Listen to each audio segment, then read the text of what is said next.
Today's show is brought to you by adamandeve.com. Go to adamandeve.com right now and you'll get 50% off just about any item. All you have to do is enter the code word GLORY, Glory, at checkout. Be advised that this show is not for children, the faint of heart, or the easily offended. The explicit tag is there for a reason.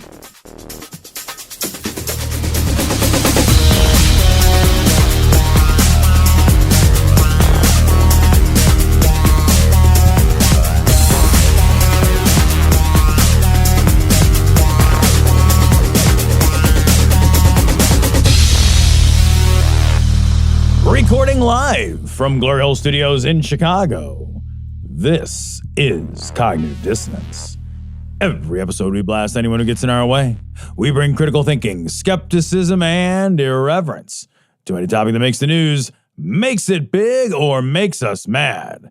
It's skeptical, it's political, and there is no welcome mat. This is episode 586, and I'm so glad that you brought that up on screen just as I got to that point because I had literally no idea what episode it was again. Thank you. Cecil, I have a question for you. Are you excited for round 2 of COVID? Because our numbers are up 119% on a 14-day trend. So I'm just curious, how's your round 2 feeling, buddy? That Delta variant isn't great, it turns out. Delta variant in conjunction with people that are stupid and don't want to fucking get vaccinated. Dude, I got emails from our schools this week, yesterday. I'm in school with grade school kids who are not eligible for the vaccine. Masks are optional. Wow. In defiance of CDC guidelines. Wow. In Illinois. Are we trying to make it? Are we daring this thing? I don't even understand it. I don't get it at this point. It feels like a troll disease. For real. It feels like somebody looked at everybody and said, you know what I'm going to do? I'm going to make a disease that people will shun a vaccine, shun every way to prevent it, and then I'm going to see what happens to those people. And essentially, we're just like, I mean, it really feels like a practical joke. Oh, yeah, because this is a pandemic set on easy mode all day long. And we're walking around like kick me, I'm COVID signs on our backs. Fucking punked. It's for outrageous. real. It's outrageous. It's not going to get any better. And there's places it's funny because we talked a couple weeks ago. We're excited that the numbers were going down. The CDC changed its guidelines. You and I were both wondering what was going to happen. And both of us were like, wow, that's great. The numbers seem to be trending down. And we waited a couple weeks to take a look at those numbers. And then I looked and they still are going down in other places where there's a vaccine. There's a lot of vaccine. They're still going down. Right. They're still at super hyper regional at the moment. But the people that don't have the vaccines and that are shunning the vaccines, those curves are turning up fast. Sharply. Turning up fast. And this, the Delta variant isn't one of those things that you can fuck around with. It basically gives you more COVID quicker. It's crazy. And it's great that we happen to live in a pocket of the country that is, fairly well vaccinated, but about 20% of people can't get the vaccine. Can't even get it. So at some point, because none of those boundaries are real, those people are going to start to get sick. Yeah. And there's this narrative that, it's less dangerous for kids. It's less dangerous for sure than it is for older people, but it still kills 3 times as many kids as the flu does. And we take the flu real seriously. Yeah. And if now we have a disease that, if the only thing this thing did was kill 300% more kids than the flu did, we would be raising our hands and being like, maybe we don't want our kids to get it. But because as a point of contrast, it is so much less dangerous for kids, we're discounting the danger for 20% of our population. And we also have to remember that kids are around other people. Dude, right? they fucking booger slobber on each other. They don't live in isolation. We don't put our kids in a fucking camp and they stay there all summer. They come back to us. Yeah. And then we're adults. And so our immune systems can't handle this as well. And people that are older, grandparents, their immune systems can't handle it as well. Spreads it to immune-compromised folks. To immune-compromised folks. Everybody who says, oh, it's not so bad for me, or, oh, it's not so bad for kids, they forget that other people can get it from those people. And we're also just creating 20% of the population is vector machines now. I Like, know, right? or not vector, but not like I don't want the fucking variant Omega machines. variant. Right, thank you. Yeah. It's like so far we haven't had a variant that like hugs and kisses you and tucks you in at night. They just get worse. There hasn't been one that's been you get it and it turns you into the sniffles. There hasn't been one like that yet. We have yet to have a virus that like, my dick is 30% longer. What? Yeah. Amazing. I can't believe it. You're fucking doing little blue pills of COVID. God, it's making me nuts. It's making me nuts, Cecil. I can't emphasize enough. People just need to get the vaccine. Get the vaccine. They need to convince people to get the vaccine. Anybody you think is vaccine hesitant needs to get the vaccine. I was happy to see that they were starting to do some of these things that encourage people to get vaccines, but gosh, we're in a position now where it's critical because you gotta the variants that are going to come out of these petri dishes that we're creating are going to be deadlier. Yeah, and then we're going to head into fall and winter, man. And like this thing is so much worse in the fall and winter because everyone goes inside and then they travel for the holidays. Yeah. Oh, it's going to be awful. It's going to be it doesn't have to be like this. There's literally a free solution to this problem. Well, speaking of awful, the guys from God Awful Movies will be on later. We're going to be doing a Vulgarity for Charity segment. This is the penultimate one on this show. So we did one on their show on Scathing last week. We're doing one on this show. In August, we'll have the last two, Tom. The last two from 2019. 22 months. In August, it will have been what? 22 months? 22 months. So, 22 months. But we had 1,100 some roasts, guys. And there's so many. And so we have them on a show later. It was a lot of fun to record with them, so we hope you enjoy it. It's the second to last one. So there's going to be one more after this. And then later on in the show, we're also going to we're going to talk about the first chapter, do the Cogdis Book Club. We're going to talk about the first chapter of Demon Haunted World. Look, I've got your advert here. I printed it out. Yes. So, I want to cook with you. Oh, no, my English is not so good. You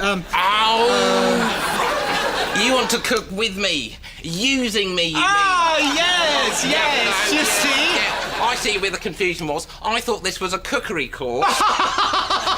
No. But you were looking for someone who would agree to let you kill and eat them. Yeah. You see? That is funny. Yeah. This story comes from Religion News Service. Amid Catholic opposition, states are legalizing composting of human remains. So I read this article thinking, what the fuck is the opposition? Why in the world would anybody oppose a environmentally friendly, space-saving way to deal with the after effects of life, right? The body. Right. And I read it and I finished the article and I thought, I still don't understand your opposition. I still don't get it. But I will say this, dude. Yeah. 100% want this. Yeah. This is my whole life. Is this in your will right now? My whole life, I was always like, cremate me. Just cremate me and just fucking throw me away. Who cares? But this is so much better. And there's a great bit by Neil deGrasse Tyson where he is on stage and someone asks him about death or something. And he says, what I really want is for me to be put in the ground and for the flora and fauna that I feasted off of all my life to feast off me and then spawn more flora. He's much more beautiful and much more eloquent. Very poetic. And it's poetic and it's gorgeous. They should have sent to Tyson. And they should have sent a Neil. And it's amazing. And it's like, when I heard it, I was like, fuck, I wish I could do that. But I always heard that there was these issues with, they got to embalm you. And groundwater contamination. Yeah, it's like all this that, bullshit. Yeah. And I was like, fuck, but can't I just like these people who say it's my religious exemption not to get vaccinated, can't I say I have a religious exemption to getting embalmed? Is that possible? I think that you can, actually. I think that there are some religions, and I don't think I'm wrong about this. I'm trying to remember what it is. But there are some relatively mainstream religions that you are buried sans coffin. Yeah. And you just throw me in the dirt. Yeah, just put me in the dirt, man. So this company, this is actually really cool. They put you in a thing, they fill it full of essentially wood chips. And then after 30 days, you're just dirt. And I thought this would also be great to just get this ahead of time, because that way, if you ever have a pesky body to dispose of. Oh, I know, right? You just got to wait 30 days. 30 days, yeah. And then you're just rock solid. I didn't know it was so easy. It was wood chips. How are these murderers getting caught all the time? Can't you afford mulch? Wouldn't it be awesome to have a plotted plant with mom on your fucking windowsill? No, but seriously, like this is my dream. This is how I want to go. This is what, when I die, this is what I want done with my body. I'm gonna have my dad done this way, and I'll put daddy lions. Dandelions, daddy lions, daddy lions on it. Yeah, it's just I got rid of the end. I get it. I get it. Can I read the Catholic opposition real quick? Yeah, sure. Go because ahead. I just again, if you hear this and you think to yourself, oh yeah, that's a compelling argument. Joseph Sprague, executive director of the Washington State Catholic Conference, wrote in a letter that disposing human remains in such manner fails to show enough respect for the body of the deceased. How? It's my fucking body. If that's the thing I want to do, the respectful thing is to treat me the way I want to be treated. What is with these people and wanting to do shit with your body? Right. God, get your hands off my body, man. What the fuck? The fuck, dude? Oh, it's not respectful. Sorry. What's the thing I want? Yeah, well, okay. Well, why don't you go fucking knock the fucking pint of ice cream out of somebody's hand or whatever? You know, make them work out or, you know, smack the cigarette out of their hand or whatever. You're not doing that. Smack the altar boy off your dick. Smack the fucking sacramental wine out of your goddamn hand. You know, I know so many priests that have fucking 3 fingers and maker's mark before dinner. Right. Fuck off. You know what I mean? Like you don't get to fucking pixie-choosy what's good and bad for your body. Right. Oh, what? You gonna fucking ban bacon from the fucking rectory? Eat it, fuck off. You know also, what I mean? It's not bad for me to be composted. No, I don't. What the fuck? Respect for your body. Do you body. not think that we all turn to compost eventually? This just hastens the process. Also, don't you think what do you think the fucking soul is in there like, hey guys, let me out. Oh, I gotta get out. The only way I can get out is if you shoot formaldehyde in here. Yeah, because I guess there was no religion before formaldehyde and embalming. Yeah. Like, what? It feels like Fish on Fridays because they have a fucking embalming line. Right. Yeah. I wonder if there's not serious investment in funeral homes. Sure. But I mean, if Catholic investment. But if I owned a fucking funeral home, the first thing I'd say is like, I want every single way that anybody ever thinks to fucking get rid of a body. Right. Because I want to be a place where anybody could come. Yep. If you have any kind of service, any kind of anything, I would want to be a customer service-based company. But you make your money on coffins, bro. Yeah. You make your money on coffins and graves. No, it's true. It's true. Yeah. You're right. It's like having a bar that doesn't sell alcohol. I remember when my mom died, before my mom died, she told us, she said, do not get me a big service. I do not want a big service. She's like, cremate me and put me in a box. She's like, but I don't want to be laid out for everybody to see in a coffin and then burned. Because when my dad passed away, the cheapest coffin they had that they were going to burn. Right. Was like $7,000. Holy fuck, really? Yeah, and so that was the cheapest. That's a burning box? Yeah, it was a burning box. Can you make your own? I can get to Home Depot and fucking knock that out in an afternoon. It genuinely wasn't even a nice, good-looking coffin either. It was like, it looked like a fucking old box. It didn't look good at all. For $7,000? $7,000 my mom paid I know for that. lumber prices are up, but holy fuck. She had to pay that. And I remember her being so upset because my dad didn't have any. I mean, my parents were poor. Yeah. So my dad didn't have the money my mom didn't have a lot of money after my dad passed away. He had a very small life insurance policy through his union or something. And so it basically ate all that up. It ate a whole thing up. And she was furious about it because because she was saying like, can't you just like fucking empty them out and like throw them in there? Like, why do I have to buy a whole coffin for? Right. Don't you have, I mean, I'm not even being like gross, but like, can't you put the body on the rollers, Don't burn you have it up? a sharer? Like, is there one like is there a display model? Like an old shoe that I can use? Seriously, isn't there an open box? I rent fucking bowling shoes. I don't have to buy them. You know, can't you just we don't have sanitary issues to deal with like, I don't want the corpse to get sick. Yeah, exactly. So it's a corpse. But it was really one of those things that pissed her off so much. That's crazy. That when she sat us all down and was just told us, don't do this. And I remember when we sat down to talk to the guy who was going to handle the body, he said, so what coffin? And we said, we don't want a coffin. And they said, well, you got to have a coffin. We're like, we're not taking a coffin. If you can't do it, then we'll figure out somebody else. And he said, okay, I guess I could do it for $1,200. And so we paid like $1,200 for her to be cremated. Right. And then they just gave us a box of mom after it was over. But that was it. That was the end of it. Man, the first time I ever saw cremains, just They just give it to you like if you don't buy an urn. Oh no, it's just like it's in a fucking hat box.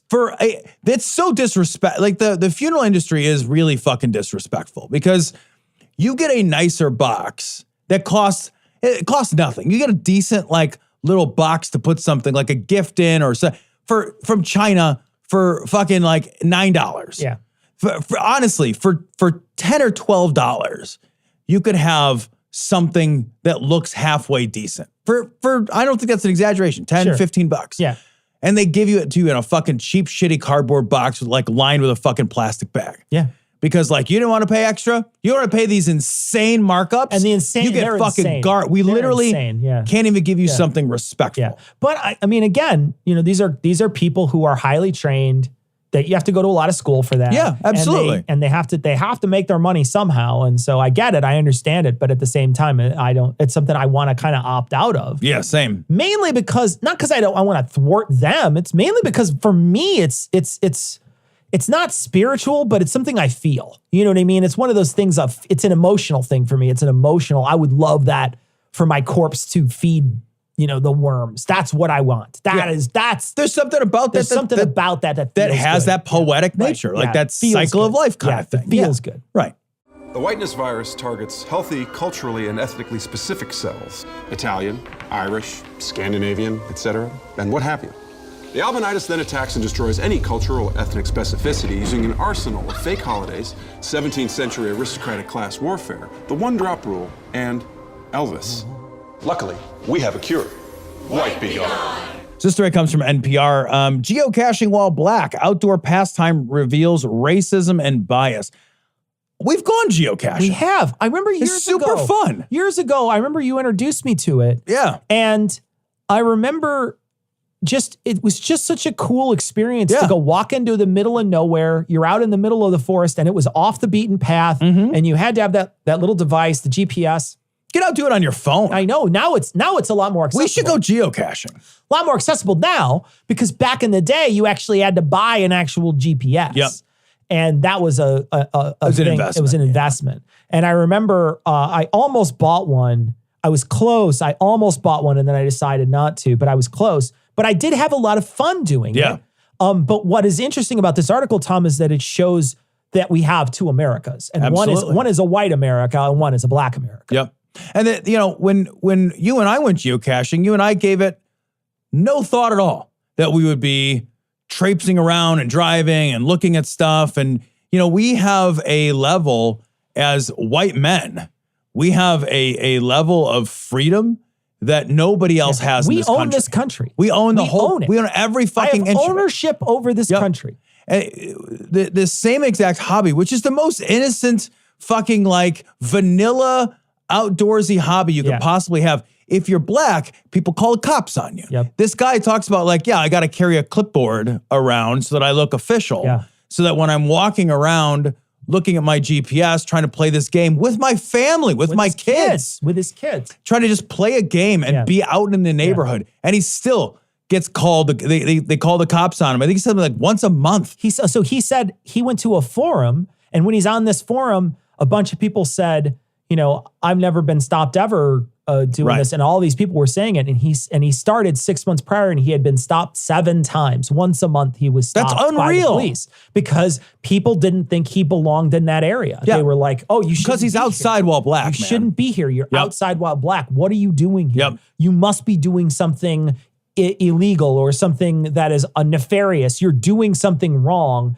And geocaching takes you into, now it doesn't go on private property, but you do walk off the beaten path and sometimes you'll go onto public property. There's a part of this where he talks about, because his goal, sounds like such a cool guy, by the way. When you hear the story, he sounds like such a cool dude. He says, you know what I want to do? I want to go to every state, every county and get a geocache in every county. And I'm like, what a cool idea, fun. right? It's fun and it's cool. And he said, I had to dig in a Confederate flag because that's where it was. He had to go to a Confederate flag. There's a Confederate flag and it's public. Yep. And he had to reach down onto the bottom of this Confederate flag and pull out the geocache and then write his name or whatever, sign the book and put it back. He said he didn't take anything that time. But like how insulting is it for him to go there? It's terribly insulting. I might not even think about it, right? I might just go there and be like, oh, this is where my GPS says I need to be. I found my treasure. Oh, I'm taking this blow pop or whatever. And then go on with my day. And this guy has to deal with not only that, but then also deal with,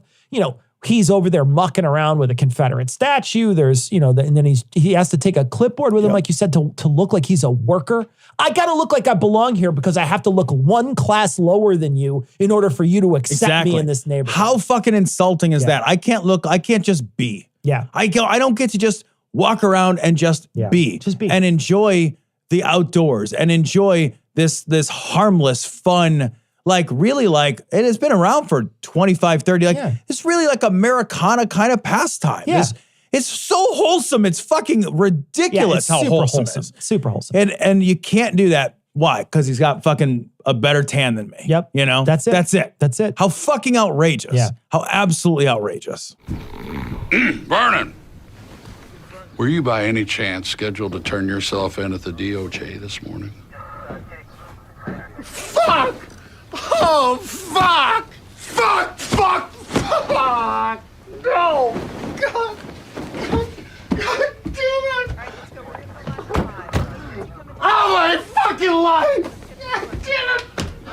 Why, motherfucker? Why, motherfucker? Okay, so that's just piss poor staff work. Oh, this story made me smile. It's from the Huffington Post. Alexandria Ocasio-Cortez slashes Lauren Boebert for call to end government benefits. So we should read her tweets, Tom. So we got to start with the first one, and then she responds to AOC afterwards. So Boebert, I'm going to play this audio. This is Boebert at CPAC. We're here to tell government we don't want your benefits. We don't want your welfare. Don't come knocking on my door with your Fauci ouchie. You leave us the hell alone. God, I hate that woman. She is a horrible person. Holy shit. So she's talking at CPAC, basically saying, look, I don't want any of this stuff from the government. I don't want any of your handouts or whatever. And Alexandria Ocasio-Cortez responds. Oh, she says, tell them loud and proud, girl. GOP will strip your unemployment protections and dismantle any semblance of a public safety net we have left. Then make working people pay way more for everything on low wages while Wall Street gets a meal ticket. Good old conservative values, baby. Ironically, here's what the article says. Ironically, Boebert has talked about her own days on welfare. And this is a previous tweet that she had last year in September, Tom. She said, I'm living the American dream. I came up from welfare, standing in line, waiting for government cheese to now running for Congress. Let's keep radical socialists out of government so people can be empowered to lift themselves out of poverty rather than wait on government.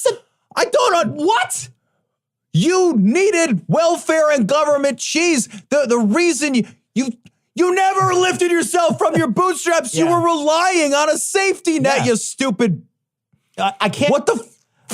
I'm so breathless right now. I know. It's such a stupid thing to say. And, from personal experience. So I grew up very similarly, right? I had welfare when I was a kid. I had government cheese when I was a kid. And, my parents worked as hard as they could to get off of that as quickly as they possibly could, right? So for a couple of years of my life, when I was like 9 and 10, my parents had to be on welfare. And I remember getting food stamps and that sort of thing. And it was right during the Reagan era when nobody had jobs. It was really sucky.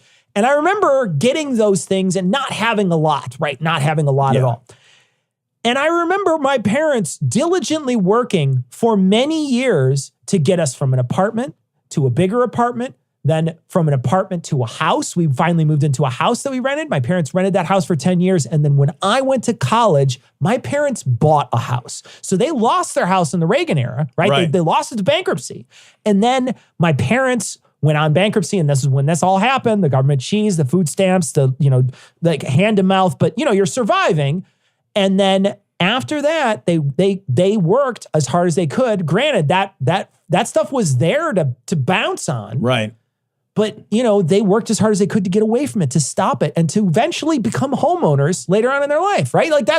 They did exactly what Lauren Boebert did, right? Which was relying on the government during the very hardest times and then use whatever they could to try to get out of that situation, which is most of the people on welfare. I was going to say, like, the numbers show overwhelmingly, it is overwhelming. It's not a little bit. It's overwhelmingly the number of the people on welfare, they're on it for a short period of time when they need some fucking help to get through a rough spot. Yeah. Who doesn't? Fucking Laura Boebert needed it, right? Yeah. Your parents needed it. I may at some point in my life need it. You listener, you may need it. Just because you're in a good space now doesn't mean you're going to be in a good space tomorrow or in 5 years or in 10 years. It's just not, we don't have that kind of ultimate control over our fates. Right. You know? And the idea that you would want to support a system which wants to strip that shit away at the same time that you recognize that you yourself needed and relied upon that system. I'm like, how mean are you? Yeah. You're either obtuse at a level that genuinely boggles my imagination. Right. You can't be, you're so stupid. It's a surprise that you breathe. Well, for real. Yeah. For real. That same, I got to read it again. I'm living the American dream. I came up from welfare, standing in line, waiting for government cheese, to now running for Congress. Let's keep radical socialists out of government so people can be empowered to lift themselves out of poverty rather than wait on government. You just said you were waiting in line for cheese. Government. Every single fucking Republican that I know, or anybody that's on the right that I know, if they ever needed help, they're the first in line to ask for it from the government. Sure. They're the first in line. They just don't want you to have it. Yeah, right. They want to have it. They don't want you to have it. Dude, they're the same fucking way with abortion, right? Yeah. It's always an extent. Well, for me, it's different, you see, because I worked hard my whole life and I paid into the system. I fucked my mistress, and you know, that you can see where the problem is, right? Well, you know, so I'm not a whore. I just got pregnant, right? I don't use condoms. That's disgusting. I thought I was covered in the seed of Jesus, Look, so. Here's the thing. It keeps that semen at the end, and I don't like semen on my penis. That's gay. That's why I'm giving the semen to you. That's the whole purpose of the thrusting.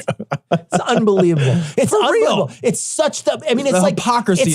It's like you picked out the most hypocritic stance that you possibly could pick out, and you chose that path in life, and it's constant. And this is outrageous. The way she walks on that stage and tells people what they should and shouldn't have. Yeah, easy for a lady who makes that much money. Are you going to turn down government benefits? Because you certainly benefit from being in the government. What are you making, $100,000 a year plus? Are you going to turn your check down? No, right. Yeah.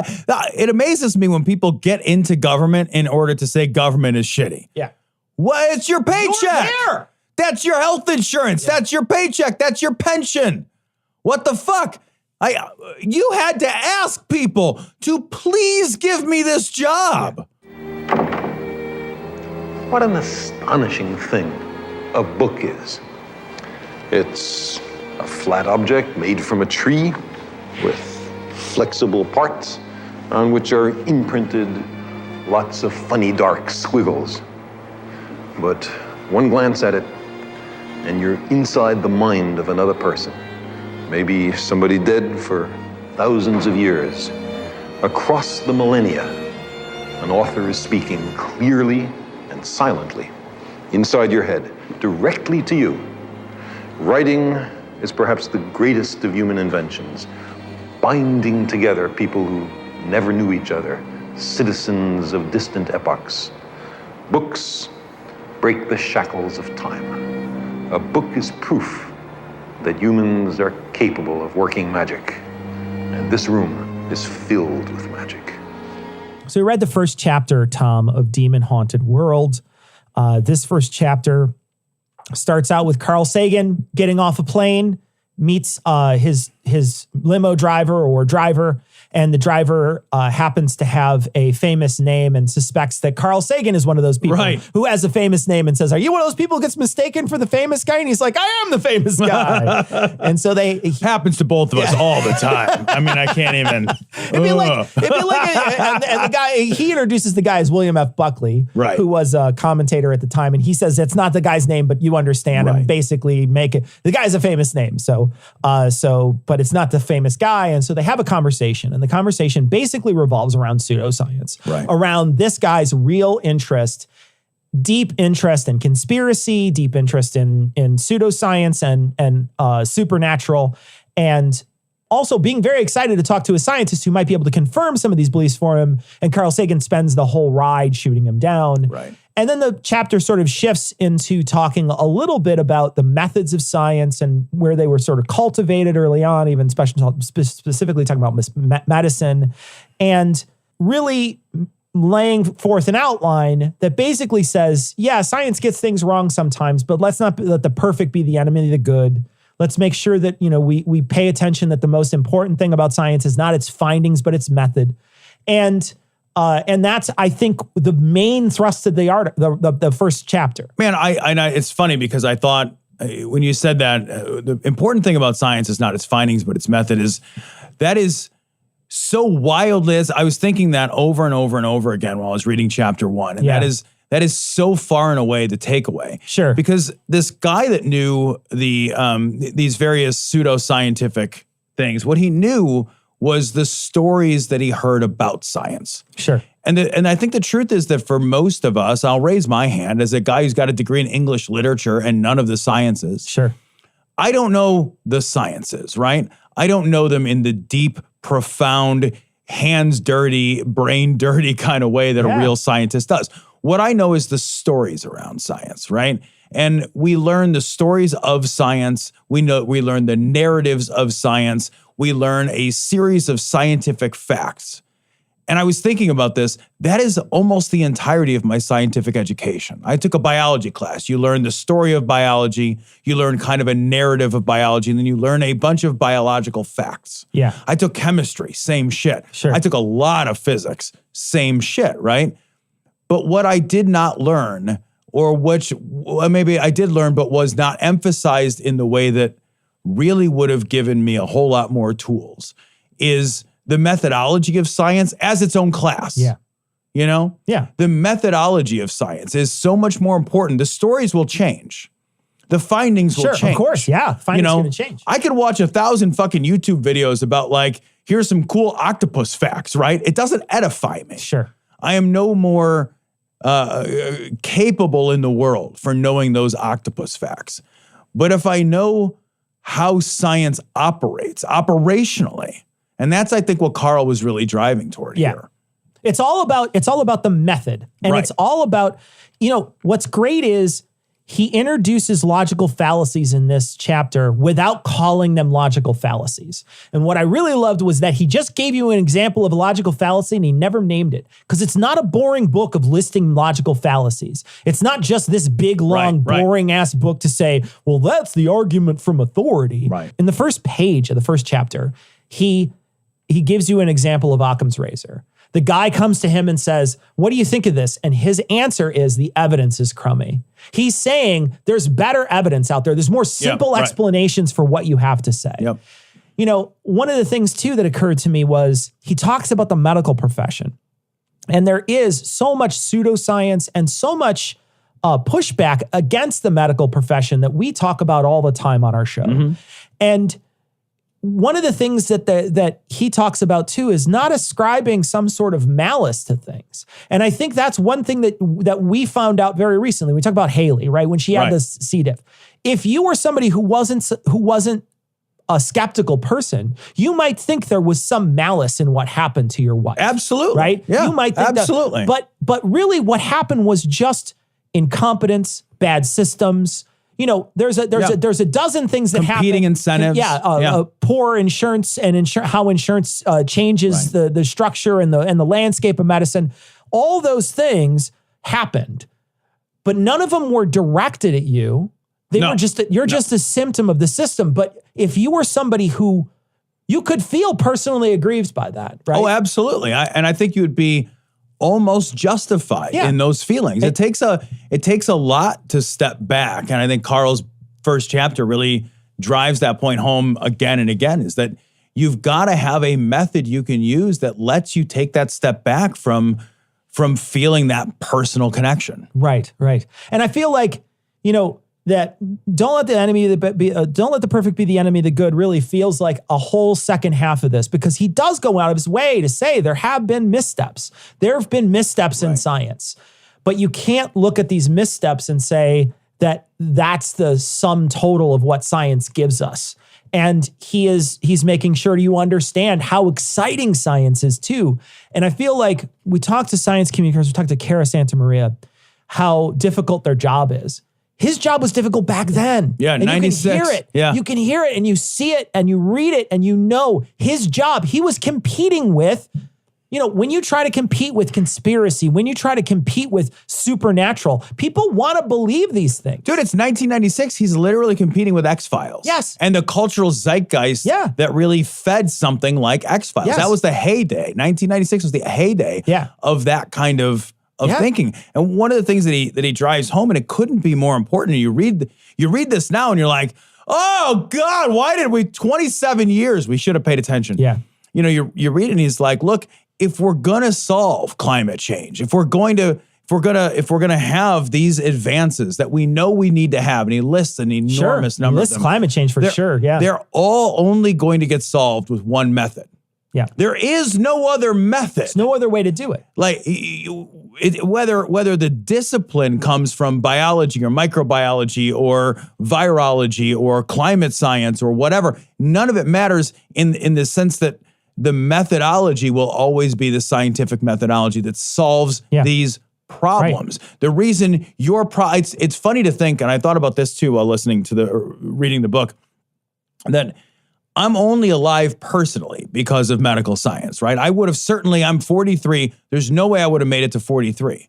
And that's because at some point in my life, I know I got strep throat a couple of times. And strep throat throughout a huge part of history was often fatal. It was just fatal. And it's such a fucking non-issue now. Yeah. I got meningitis. That could have been a problem. And I'm a healthy guy. Yeah. Like I'm a very overall healthy guy. When you were younger, you had that asthma that would come by every year. Oh, I had that terrible asthma. Yeah. And I had Rye syndrome, but when I was a baby, but that's from aspirin, so who knows? So, column A, column B. Yeah. But it's so funny because if you just pause and take that one step back and look and think, man, without science and without that method of thinking, I wouldn't be standing around today. Yeah. I almost certainly wouldn't even exist right now. It just tells you how fucking critical it is for us to try to continue existing tomorrow. Yeah. I think there's a couple of really great passages in here.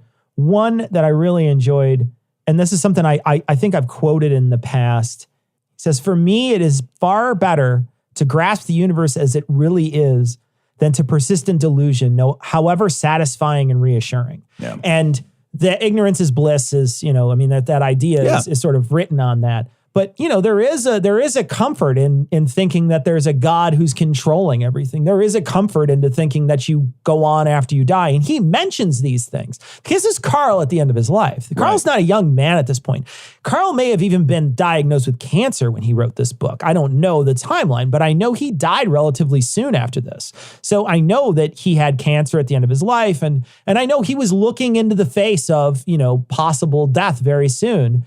And you could tell, like, he knows it's very comforting to think those things, but I don't think those things. And I'm not going to persist in this delusion, however satisfying it is. And that's something that all atheists, all skeptics have to eventually grapple with, is that feeling, right? Yeah. If you were brought up on lies, you have to grasp it. And I know you might not have ever had to grapple with that in some way. Maybe a little less. There probably was never anything really that you could think that would change. You'd be like, no, there's another, I never thought there was a God, so who gives a shit? But I did. And so for me, it's like, wow, there was a moment in my life where there was a delusion that was satisfying, but it's not satisfying once you know that it's a delusion, Yeah, and just as important to that, I think about that quote, because I know that quote, and it reminds me actually of the Bertrand Russell quote that I carry in my wallet. Like, and it's something along the lines of, I scorn to shiver at the thought of annihilation. Yeah. And, but you have to, in order to not find solace in ignorance and not find comfort in delusion, you have to have something meaningful to replace delusions with. And if we don't teach people critical thinking, and if we don't teach people how to use the tools of rational thought, and what science is really just, it is a codification of the tools of rational thought, right? That's really what it is.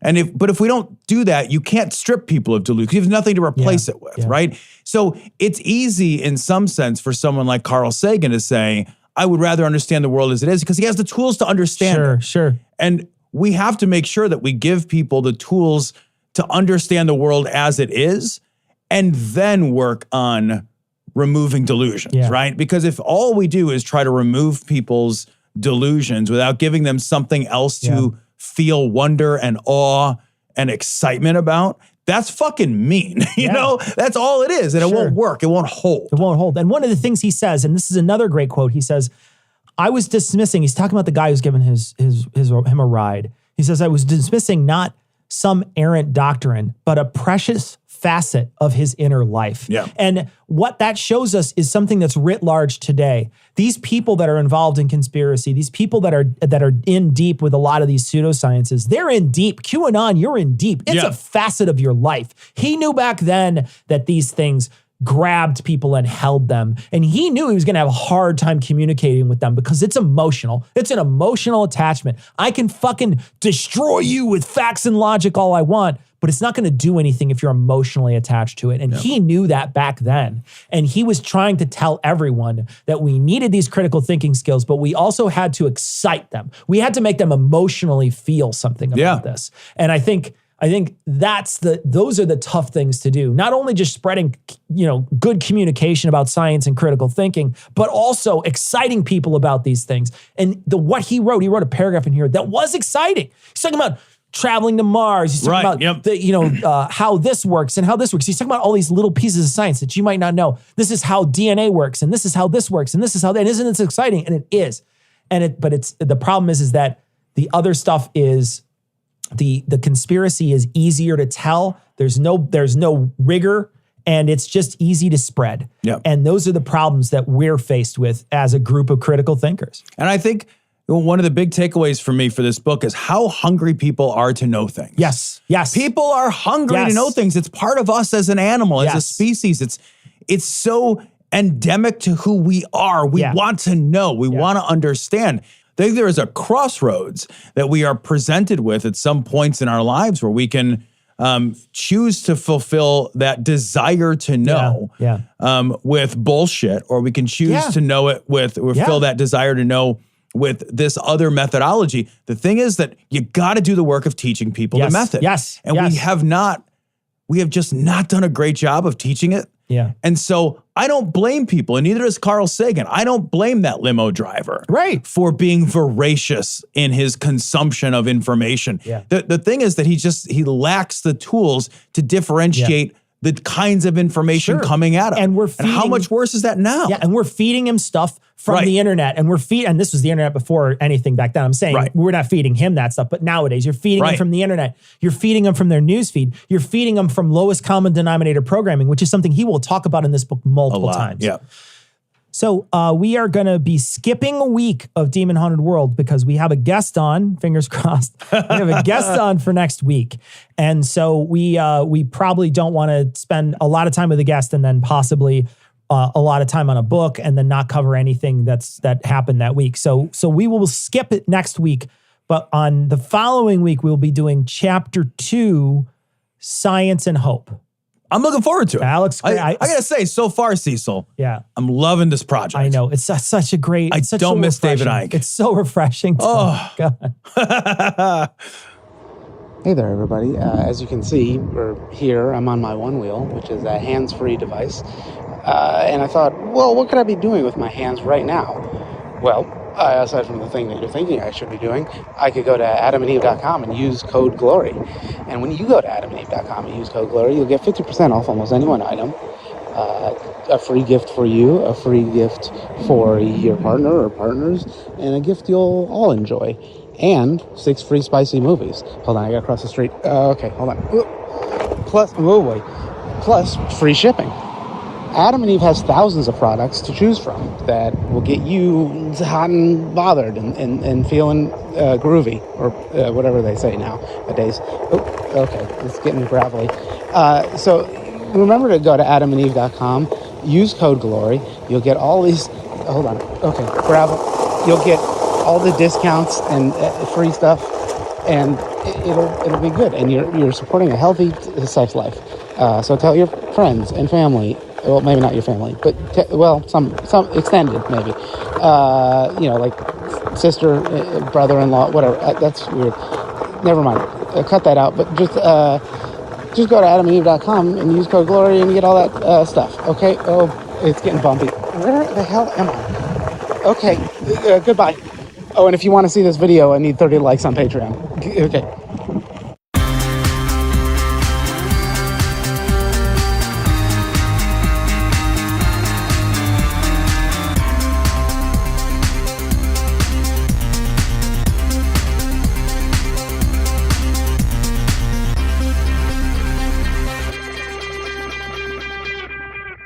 So it's our penultimate roast session on this show. We plan to do one more in August. It's been a hell of a run, and we did a hell of a lot of work to get here. But to finish these out, we need the help of the dirtiest mouths in podcasting, Eli, Heath, and Noah. Welcome back to Cognitive Dissonance. So you're just saying that because you saw how much shit Eli ate before we started recording, but it was still nice. Heath upper deckered their toilet. What was I supposed to do? That's free shit. It's free shit. That's nasty. What? I'm not. Come on. I'm not yeah, that's anticipating not at that. all what you expected Okay. when you asked us on. Sure, Cecil, whatever you say. I really did. So let's get started with a special request for Tom. I don't even know what that means, upper decker. Dr. Bullhammer would like you to roast me for enabling your sloth. So go ahead and roast me, Tom. Oh, yeah. Yeah, that's smart. Let me just go ahead and jump right on that. Oh, look at me. I'm Tom. My mouth is full of the hands that feed me. Nom, nom, nom. I only work 3 jobs with 4 kids. I'm so lazy. Whatever. For real, though, let me tell you what. I fucking owe Cecil. I owe him fucking everything. We never would have started a podcast if he hadn't suggested it and later actually planned on, the doing of it. We never would have created Cogdis from Everyone's a Critic without Cecil. Because of Cecil, I've traveled, I met more people and made friends I never would have imagined. I met my wife from this podcast, which I wouldn't have without Cecil. Cecil's bailed me out and helped me through the hardest times of my life without batting an eye. He's made the best times of my life so much better. Because of Cecil, I learned to appreciate good food, to cook a decent meal, to be a better thinker. I'm genuinely a better man with a better life than I would ever have deserved on my own because of Cecil. And I didn't have to lift a fucking finger. Oh, and happy birthday, Cecil. Please make me a cake. We're breaking up, Tom. We're breaking up. That's it. We're breaking up. Okay, Heath. This next one's for Dev. They want you to roast Gemma O'Doherty, conspiracy theorist, racist, and anti-vaxxer. I think that's a triple. Oh, yes, the Irish lady. She's the fucking worst. And she looks like exactly every mom from my hometown. So I guess all those details track. She's like a dusty albino Koopa Troopa somehow. Yep. That's Gemma O'Doherty. Cecil, back to you. You're up next. Aaron wants you to roast Joanna Bischoff. So this is a special request roast here, and I have to read this because I'm not smart enough to understand it. Quote, please tell Joanna Bischoff that her cross-eyed zombie space worms couldn't grow a second head even if she hand-fed them Kobe beef liver and bathed them in Avion. I have no idea what that means. Really specific. But they wanted me to say it. I just want to add that Joanna looks like the lady at the college writing center that asked me in the most patronizing way possible if I really, really needed to put that comma there. Do you really need that there? Really? You're like a human math pun, Johanna. Okay. Noah, this next one really calls out for your delicate touch. David wants you to roast, and I'm just going to quote him here, quote, future no illusions from 2025 who still gets lung cancer anyway after quitting smoking. What the fuck? So mean. Fun, David. Cool. Cool, That's cool. great. Fun for no. our roast charity fucking thing. Oh, good. Can I just roast the twisted demons David has rolling through his head? No kidding, David, right? your imagination is darker than my lung lining. But yeah, okay, if that's you. Taste the kitchen and Eli, donate to roast your charity. son at your funeral in a couple of years. Yeah. So here we go. Hey, future Noah, the fact that your response to the news was, so I might as well start smoking again now really underscores the degree to which you had that shit coming. But look at the bright side. Just think about all the environmental consequences of your lifestyle you get to miss out on now. Anyway, have fun spending your last remaining days hacking more often than teenage Heath trying to figure out how to unscramble the porn channels. I spent so much time trying. Bending those antennas around. No. Next up, Eli, we need someone to step up and roast Baby Jesus for Richard. Thank you. All right. Baby Jesus fucking sucks. First of all, worst Messiah entrance ever. I mean, Forgotten Realms has 9 cooler god entrances than you, and they're not even the only one in their universe. Queen of Chaos, literally born from the first lost child. Tiamat, badass mask ceremony, but you, I was born in a farm because my parents didn't make reservations in advance like it was their first time at Burning Man. Grow up, Jesus. You fucking suck. You suck. Heath, Marty would like a roast of their ex-coworker Marcin or Marcin? No idea. Roast away. Okay. He looks like I'm about to get an alert to endorse him on LinkedIn for white stuff. and he, more than anybody I've ever seen, 100% has holsters going over his shoulders for multiple cell phones, like a BlackBerry and a PDA. Oh, Tom, a total gift from Thomas. Roast multi-level marketing, Kangen alkaline water. Jesus Christ. You know what's worse than an MLM that purports to sell knives or cleaning supplies or makeup? An MLM that sells alkaline water ionizers for $4,000. Jesus Christ. What the fuck is wrong with the world? That people who don't understand the goddamn pH scale are being sold alkalinity and then being turned into alkalinity salespeople. Look, if you could drink your way healthy, Heath would win the Boston Marathon, but you cannot.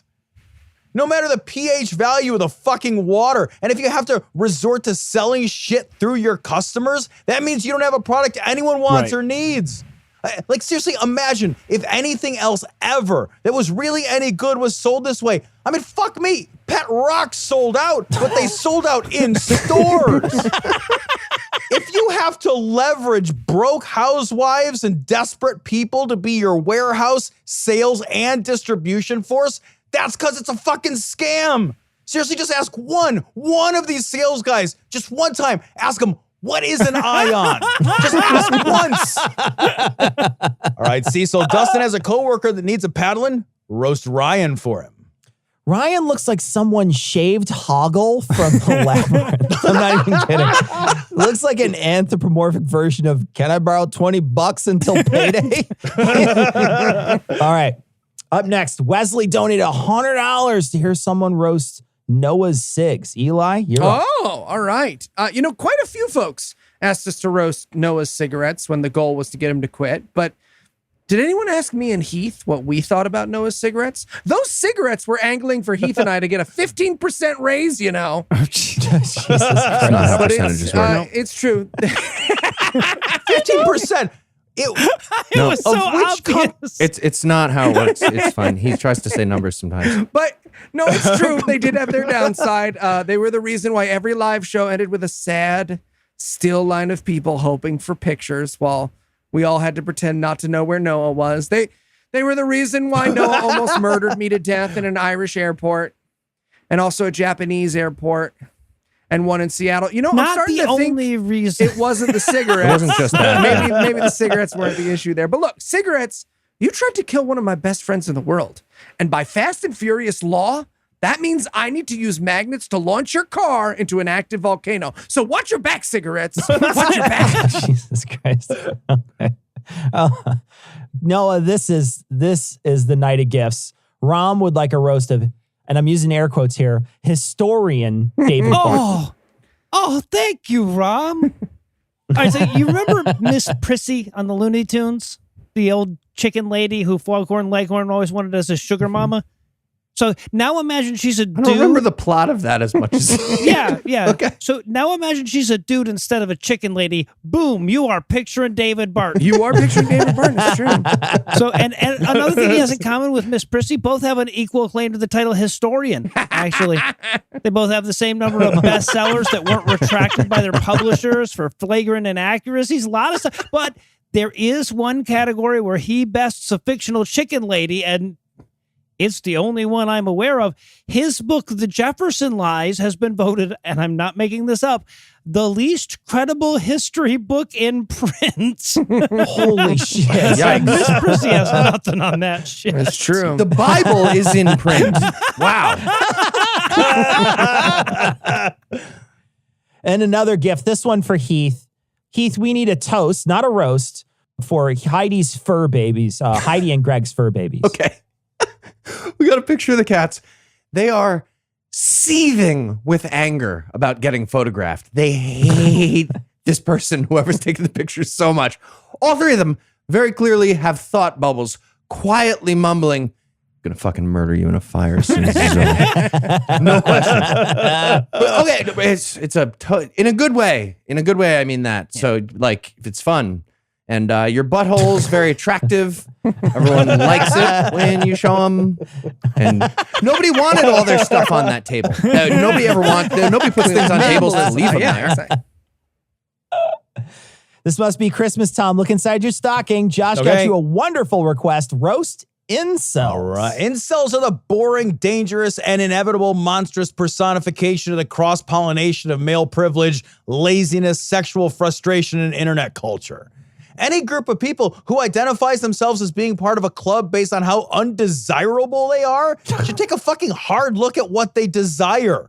It's a stupid fucking thing to be. It's not an identity that was thrust upon you. There is, by definition, no thrusting involved. Look, I am involuntarily not rich. That's not something that society has done to me. That's just something I don't have when I fucking want it. I'm not an in-rich. Get the fuck out of here.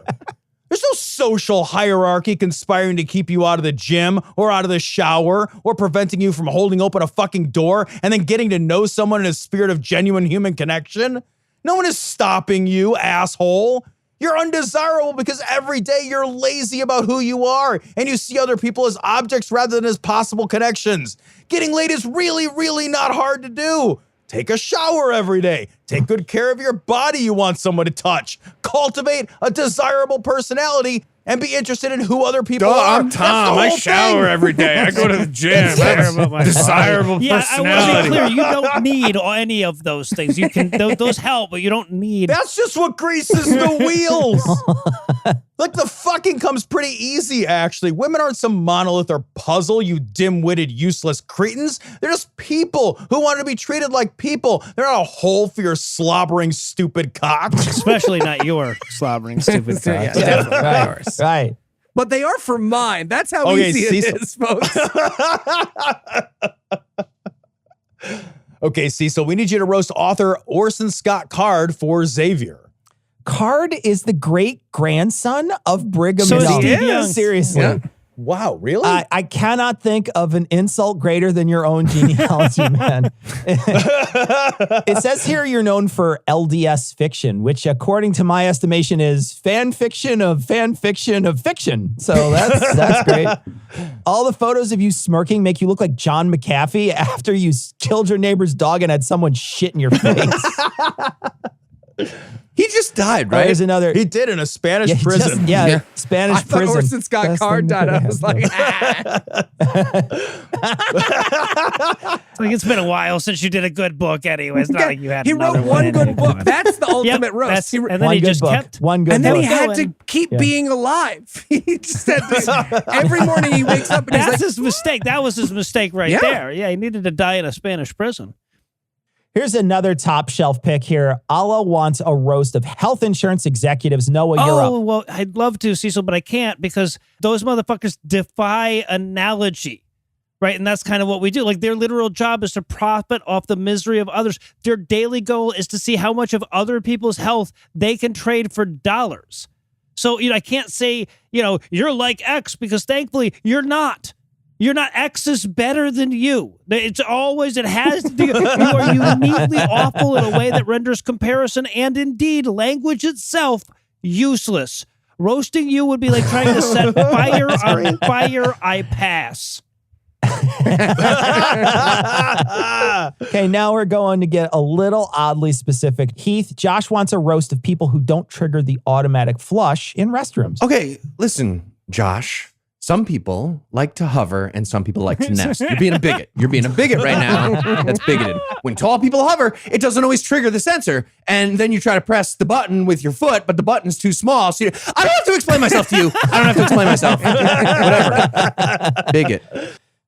Tom, another direct request here. This is from Tom, and he would like you to roast his family. Okay, you're upset because your family rejected you, Tom, but holy dumpster fire, look at that family and think to yourself, what do you want to do with them in the first place? I mean, sure, it hurts to get rejected, but come on, Tom. You didn't get kicked out of the Nobel Prize winners club here. These guys all look like they have to be told to wear shoes inside the 7-Eleven. I know sometimes you get dealt a shit hand when it comes to family, but these guys, they already did all the heavy lifting for you. They cut the cord, which is good because you don't want to be tethered to a groveling pack of perpetual losers. Seriously, look at this for what it is. A sudden and jarring cutting of the shackles the human stink anchors represent. Oh, Jesus Christ. They were ugly. They were ugly. I saw that. I went and looked Sound at ugly. the rose and nailed it. Sound ugly. Okay, Cecil, here's a great one for you. Seiki wants a roast of people who find joy in hurting animals, because this isn't dark at all. Have you ever noticed that these people never try to hurt an animal that hasn't been domesticated over tens of thousands of years and trained to be docile? None of these assholes are out there trying to fist fight a bear. It's always animals less than half their size, trained through breeding not to fucking attack humans. I hope you do this to the wrong dog. Get bit, get infected, lose your hand, and then your prosthetic is the meanest fucking chihuahua in history. And every time you try to sleep, it bites your balls. That's what I hope happens to you. This next one is for fabulous French accent guy. Hello! Janet would like a roast of her vacation in the Loire Oh, this Valley. is lovely. She sent pictures. Looked amazing. But sorry. Hello, Janet. You think you enjoyed the Loire Valley with its beautiful statues and its gorgeous jardins, but you did not, how you say, watch Heath Enright strike out with the girl who was explaining how she makes wine using moon magic. It was a very confusing day. Did you get to watch Heath decide, no, this sex is not worth it, and then stop talking to her? Did you perhaps watch Tommy Smith eat McDonald's for 3 years in a row? What a fucker. Fuck him. No. Fuck him. Because if you did not, Janet, you did not experience France. Fuck him. That's so repulsive. Seriously, you guys had to watch the wanting to get laid and Heath dies the fourth time. So just beautiful French woman with the accent. Interesting. And then she was like, and then the moon carries the grapes. And I was like, fuck, please stop. That's amazing. I can't fuck your face. I can't fuck your face. Come on, Thomas, let's go back to McDonald's. Grossest thing Okay, I've ever Noah, heard. this is a little niche, this one. Carrie Boo would like a roast of people who sun their buttholes. I assume that was a euphemism for one of those weird sex things that only Eli knows about and I pretend to know about so he won't keep asking me to Google it. But no, it is exactly what it sounds like. It's trying to get a tan inside your asshole. And you know why? Oh, fucking course you do. It's because some goddamn guru had a thing for widespread assholes, and therefore it's healthy now. Because this is the internet, and that's how it works now. So to be clear, bullshit hippie health crazes have reached a point where literally blowing smoke up your ass would be more substantive. Another great one we save for later. Heath, Karen would like a roast of the typical good guy with a gun. Oh my God, fuck all of you. Okay, so if you think you're a good guy with a gun, here's what you're picturing. You're picturing a gunfight that happens like a karate teacher being like, what if I came at you like this as a gunfight after they told you what this means? So true. Yeah. Also, you're an adult who takes karate in this scenario. Yes, you are. Here's what I like to do with these people. When they're talking about their like artisanal meat and wrist control, whatever, you very calmly, very discreetly take out a rubber band and shoot him in the neck and you walk away. Are you diving over a table and pushing it up and blocking the rest of the shot? No, you got shot in the neck. You're dead. Tom, another direct request for your services. This one is a roast of Eileen for her sister Susan. Well, I'm not going to lie. I've read a lot of these roast requests, but I don't know that I've ever read one and thought, oh yeah, psychopath. Got it. Quite as quickly as this one. Really? Fuck. Look, here's the thing about Eileen. You know that thing that most of us are born with that makes us human and decent? Eileen doesn't have that. I'm not saying she's not human. I'm sure, like, biologically she is. I'm just saying it doesn't count. Like, the part of most of us that doesn't need to be told not to laugh at others' pain and misfortune because we inherently see in others some part of us, the Eileen does not have that. I think you're making it confusing. She's incomplete. For your example.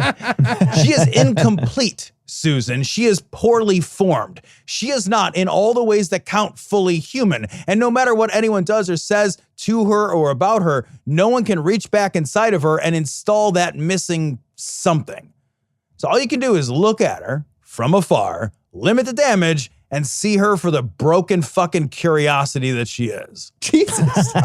You got her like under glass in a museum of hate. Yeah, I like it. That's amazing. Better for everybody. Cecil, Ben wants you to roast his former Army recruiting command sergeant, Sergeant Major Williams. Sergeant Major Williams looks like someone took it as a personal challenge and wanted to make the Guinness Book of World Records for inbreeding. He looks like someone drew a crude face on their tummy and they were planning on wearing a top hat covering the upper half. He looks like an animate mood, man. It's insane. Oh, Eli, this might require you to unleash both barrels here. Jason wants a roast of the Republican House Intel Committee. Great pick, Jason. Man. That's an oxymoron if we've ever heard one, isn't it? No need for a Russian investigation. No need for looking into January 6th. But hey, let's drag Andy Nago down here to tell us about the time he got Dairy Queen in his hair again. I would compare them to McCarthyism, except we got our fucking answer when McCarthyism ended. After all this time, they have no decency. Well done. I have two in a row here for Noah. The first is a roast of Margarita Simonyan. I don't know if I'm saying that right. For Igor in Russia, and the second is the UK's David Cameron for Michael. So yeah, Margarita Simonyan or whatever is a Russian propagandist who looks like the substitute gym teacher who starts off by like showing you how to choke out a protester. She's also a fucking vicious racist who did a blackface interview segment making fun of Barack Obama last year. Oh, that's classy. What? Yeah, classy. after this roast was requested. Yeah, so she's just getting worse as we speak. It's a good thing I got to her now. Jesus Christ. It's topical. Making fun of Obama. Yeah, right? What? It's Missed the moment. I missed the moment. The comedy is almost as insulting as the racism. It's so fucking stupid and awful. David Cameron, of course, now he's the former prime minister of the UK who famously looked at the Brexit referendum and said, fuck, what's the worst that could happen, right? A man so ignominious he was replaced by Theresa May. That's gonna be the most embarrassing thing to ever have on your Wikipedia. Or the stands by replaced by what great insult there. Oh, and apparently, by the way, Cameron is now and since 2017 has been the president of the Alzheimer's Research UK. But from what we know of him, it's like at least as likely as not that he's on Alzheimer's side there, that he's like being paid by Alzheimer's. So I wouldn't give any credit for that yet. Another person that's forgotten my presidency. This is all going to plan. Heath, this is an interesting request. Chris raised $95 on Facebook and donated that for a roast of people who thank veterans for their service. Yeah, okay. So Chris is a veteran, and apparently, right. Better. Okay, Chris is a veteran.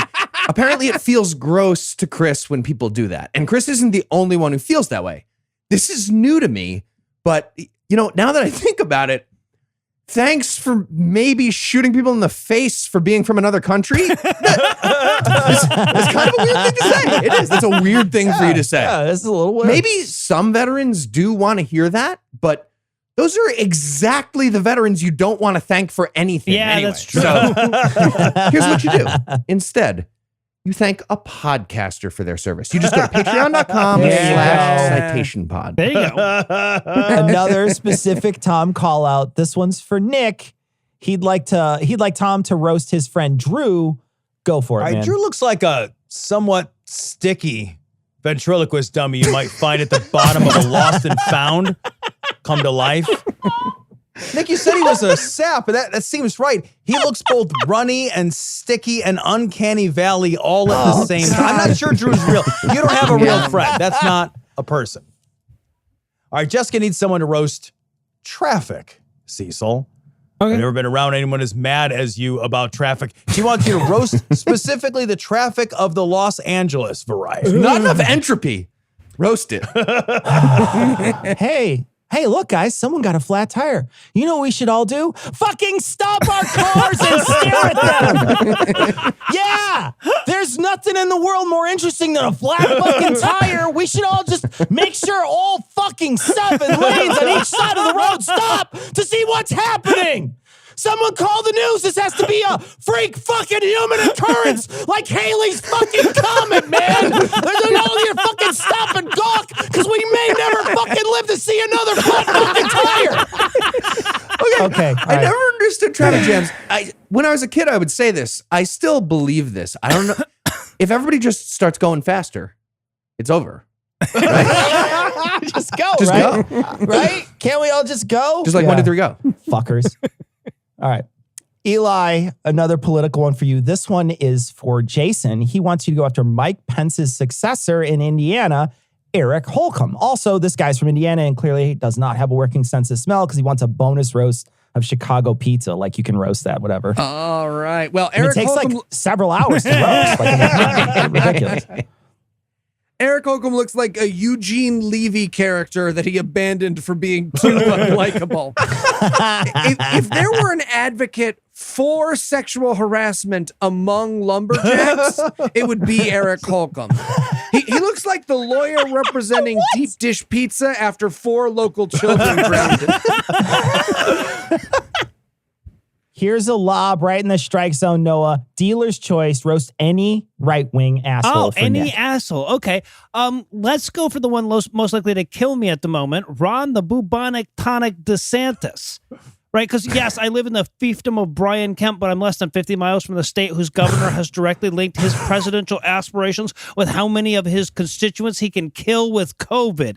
So, Ron, you always look like you've got an inner ass itch and you're looking for a chance to stand halfway behind something. What's more, you're the inner ass itch of human beings. And the state of Florida is super duper looking for something to stand halfway behind. Can somebody just scratch? It's this one spot. I can't get rubbing it against a door. So again, pretty specific. Thomas would like a roast of people who don't know how to use their brights. Oh my God, this is why we have the pit maneuver. This is why we invented it. I like the pit maneuver for this. These people need to fucking go. These are the man-spreaders of the roadway. Well, it's worse. If man-spreading somehow made a subway derail and crash, then they're that. If you can't see the road without the brights on, don't be driving. Stop driving. Don't do that. If you're over-driving the regular photons, what the fucking stop? What are you doing? You need to pull over, get out of your car, light a cigarette, immediately toss it behind you near your gas tank, and slowly walk away. Don't get back into a car. Another person who needs a Tom-style roast for their friend. This one is for Alex, and he wants a roast of Philon. Yeah, how the fuck is Philon even a name? It's not a name. You made that up. All right. I mean, you listed all kinds of stuff about him, but even reading it out loud in my head, all I could hear after a while was the Peanuts wah, wah, wah, wah, wah, wah, sounds. Fuck. Look, Philon is a guy who's just so fucking into stuff to be into stuff that he's not about anything. He's got so many interests to cover how deeply uninteresting he is. I mean, what the fuck? He's a wine snob and an anime nerd and a tattoo guy and a hunter and a gamer and blah, blah, blah, blah, blah. It's all excuses to talk about or be about something, and now nothing. Some new piece of meaningless trivia. Some new whatever that someone else created. Maybe, Philon, don't be so fucking afraid to be bored, and you wouldn't turn out to be so fucking boring. That's your friend. People with interest. I don't like you either, Tom. That's your friend. Damn, who sucks? Why would you ask for me? That's the shtick here. It's so mean. That roast so wasn't mean. for me, and it was for me, and I'm sad, and it will be forever. 10 years after Philin dies, I'm going to be like, don't be afraid to be born. All right, Cecil, I'm jealous. You get to roast Senator Josh Hawley for Aaron. Have at it.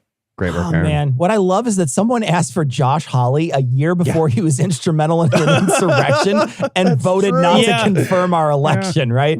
Someone, he was that big of an asshole beforehand. So this tells you what kind of fuckknuckle this guy is.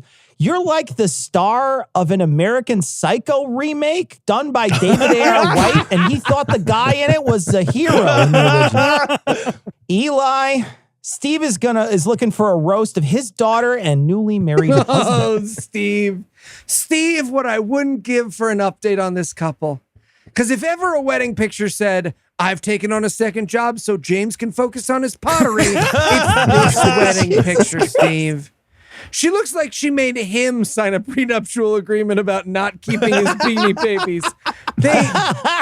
They look like they invite people they meet on a hike to swing. I hate to break it to you, Steve, but they invite people they meet on a hike to swing. It's true. One more for each of us. This next one's for Heath. Javier wants his good friend KP roasted. Okay, so KP is an aspiring actor, writer, and director. So, Uber driver. She's an Uber driver. Kind of like Eli, except with a way more dependable job for raising a child. Yeah, there you go. Yeah. Dependable source of income. Shit. More Jesus. responsible as a parent, Goddamn. potentially. I agree. Eli, Jonathan wants you to roast his Republican wife, Holly. Yeah, so I read the email for this request, and I was like, how could anyone stay married to there's the picture. Got it, Jonathan. Okay, I get it. I mean, look, man, they make hot atheist girls, too. Ones who, don't think masturbation is gross, and I shit you not, that Bill Cosby is the real. Oh my God. Fuck up, man. So, Holly, if you're listening, and you're not, because you and Jonathan got a divorce 18 seconds after he sent this email, get off Instagram for a second, honey. Just a second, Holly. I promise, just for a second. Hi, I'm one of the comedians your ex-husband listens to drown out your family during the holidays. Holly, unclench, okay? You know there's no God. I know there's no God. So just sit back, tie Jonathan's head to your waist with a horse feeder, and just work out whatever you've got going on down there, girl. I'm so sorry Bo Burnham stole all those pictures from your Instagram. That was very mean of him. Very mean. Last one for you, Noah. Jason wants a roast of Nathan, the landlord, and Kieran, the tenant. That is so convenient because they're both weird looking in the same general way. Thank you for making that say. They both look like they're like set to the wrong aspect ratio for this reality. Like they're from the 1.85 to 1 dimension, but they're trapped in the 2.39 to 1 dimension.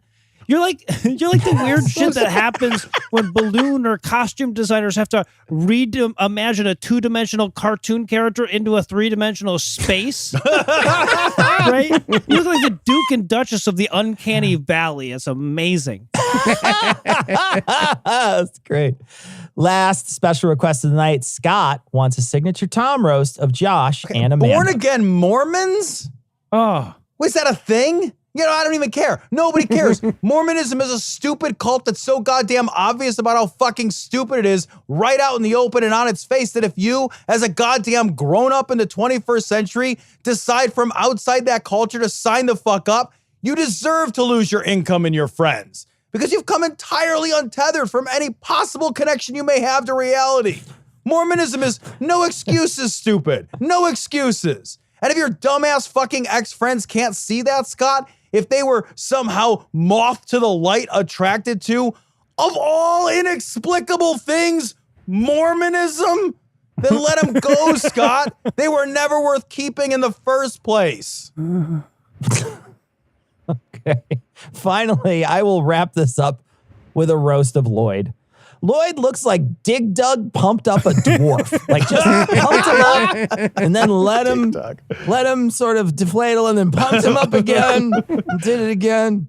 When he sits down at the gaming table, I feel like you guys should check his beard for a hidden black lotus. Not the magic card, the actual plant. I'm sure there's one in there. I had that once. Stupid. Guys, thanks for joining us. A couple more next month, and we'll come to a close. We'll see you guys all then. All right, getting there. Getting there.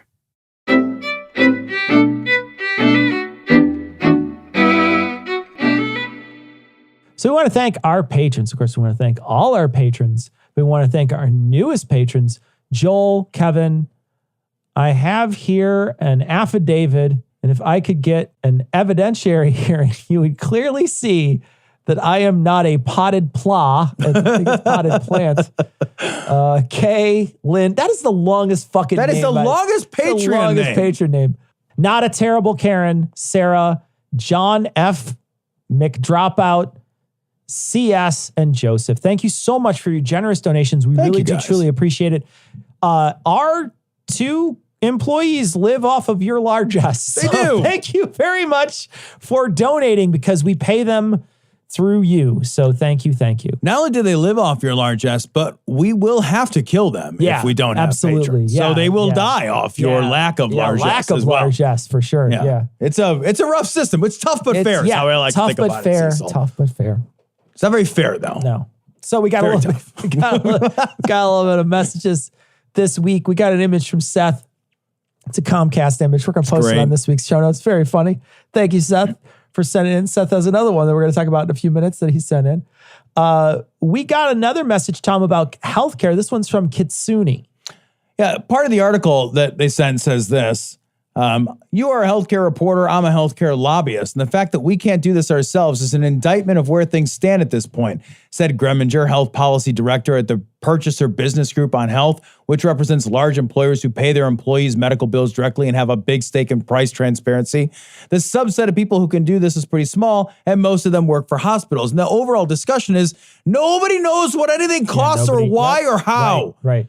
You have no idea. You can get... And I have encountered this. You can have, before I had my back surgery, depending on where you went for the same fucking procedure. So I had several MRIs, and the MRIs of the same part of my back would cost different amounts just cause. Yeah.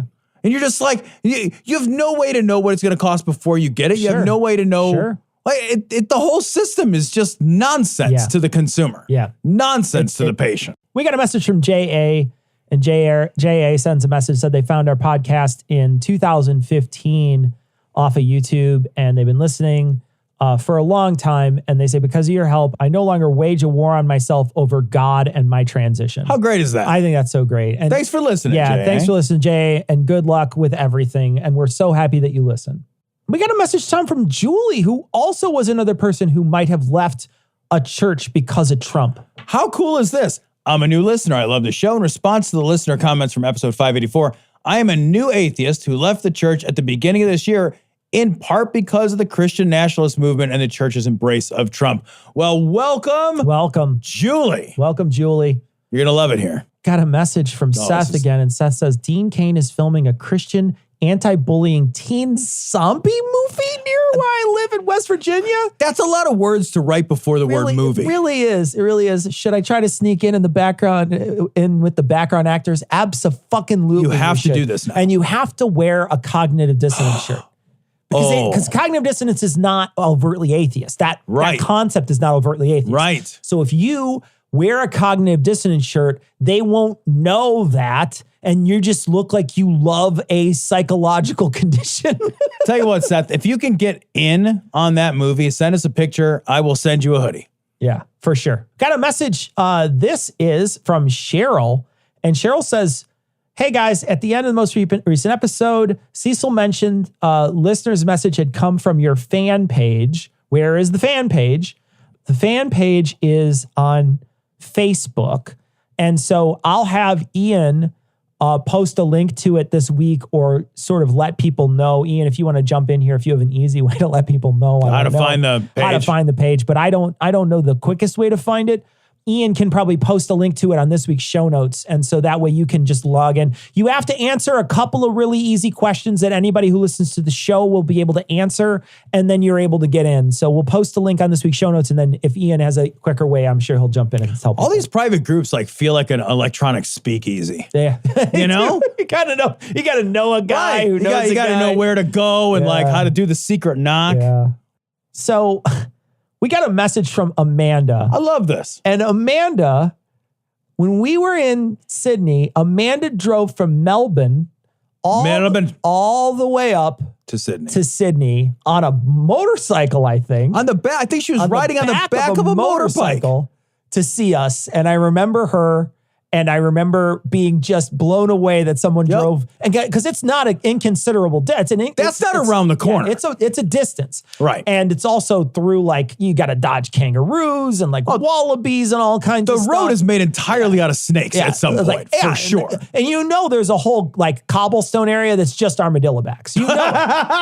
So, but they came up and I remember them specifically. I remember a lot of people from there, but I remember them this specifically. So specific. I remember the bar that we were in. I mean, I remember this because I was fucking floored. Yeah. I was absolutely floored. So yeah. And Amanda wants to, get us in on this Tim Tam Slam. Tell you what, I will figure out how to get some Tim Tams. We'll figure out a Tim Tam Slam. Yeah, because we talked about it on Cogdis, right. on Weird Foods. We did, not Cogdis, on Citation Needed. We did a Weird Foods a couple weeks ago. Yep. And the Tim Tam Slam was one of the ways to eat food that people considered weird enough to put on a Wikipedia article. Yeah, we'll do it on a stream. I did mention it.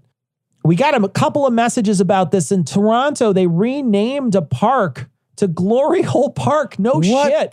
Legit, no shit. Why? Renamed the park Glory Hole Park. So, Tom, we've got to get it to Toronto, not only for this, but also because I think in Toronto they have that Glory Hole donut shop. We just need to go. All right, field trip. We're going on a field trip. We'll go to field trip to Toronto. It'll be fun. Once the world opens back up. I know, man. Once you can go to Canada. Once the Omega variant rolls through everything. Got a message from Justin last week on the stream. I specifically said, somebody had said that Mike Lindell was previously someone who was addicted to cocaine or crack. And I had said, I don't know if that's true. How do we know that that's true? And there's a whole article here that they posted from CNBC. And he genuinely was a crack addict. And there's a photo of him. The guy wouldn't sell him crack. The story's actually really a great story. If you read the story. It is. And I don't like this guy, but I think it's kind of a great story. Yeah. This poor guy is out fucking doing tons of cocaine and gets on crack and he's doing all kinds of crack and he goes to go try to buy it. So he stays up several days in a row and they specifically won't sell it to him because they had said, until he gets some sleep, I don't want him to, because he's going to die. Right. I mean, he's staying up day after day after day after day. And so he goes to buy it, and the guy says, no, I won't sell it to you. In fact, I'm going to take a picture of you. He takes a picture with his camera phone, and he gives it back to him, and he says, you'll use this when you're famous. And so it is a picture of him so fucking strung out. He doesn't even resemble himself. He looks crazy. Yeah. But he turned it around, found Jesus or whatever. That helped him, prayed to the Lord, and that made him quit whatever he was doing. But the thing is I wonder if that had a serious effect on him because his cognition. Because the stuff he's putting up now is it's not like it does not appear that he's well. Doesn't feel like he's well. But it's an interesting article, and thank you for sending it in, Justin. We got another message, another image from Seth, and this is so about the image that the guy posted last week, the Lindell guy. Check it out on this week's show notes. So that's going to wrap it up for this week. We want to thank, of course, the Scathing Atheists, God Awful Movies, D&D minus Skeptocrat, Citation Needed guys for coming on today and doing Vulgarity for Charity. We're so happy that they invited us to do this with them. We're passionate about Modest Needs, and we're always willing to put in some time to help Modest Needs. And we did it last year, and you guys came out in force and wanted to help. And so we're still trying to bang away at these, even though it took us forever to get to them. We're still trying to make sure that we do this. And we're still very passionate about Modest Needs. And we're hoping another Vulgarity for Charity this year, some changes in the works so that this doesn't happen again. And we're not 3 years in the making of trying to get all these roasts out. We're going to try to think up different rules this upcoming time to help not only make it a shorter process, but also make it so that the money gets to the people that need it, and that this sort of thing can happen every year, and it doesn't feel like we're spending a whole year Vulgarity for charitying. There's a portion of the year that fits into it. We'll keep you posted on that sort of information in the future, but we want to thank them for coming on the show. Next week, we're going to have a guest. 2 weeks from now, we're going to read the second chapter of Carl Sagan's book. We want to thank you guys for joining us today, and we're going to leave you like we always do with The Skeptic's Creed. Credulity is not a virtue. It's fortune cookie cutter, mommy issue, hypno-Babylon bullshit. Couched in scientician, double bubble, toil and trouble, pseudo quasi alternative, acupunctuating, pressurized, stereogram, pyramidal, free energy healing, watered downward spiral, brain deadpan, sales pitch, late night info docutainment. Leo, Pisces, cancer cures, detox, reflex, foot massage, death and towers, tarot cards, psychic healing, crystal balls, Bigfoot, Yeti, aliens, churches, mosques and synagogues, temples, dragons, giant worms, Atlantis, dolphins, truthers, birthers, witches, wizards, vaccine nuts, shaman healers, evangelists, conspiracy, doublespeak, stigmata, nonsense. Expose your sides. Thrust your hands, bloody, evidential, conclusive. Doubt even this.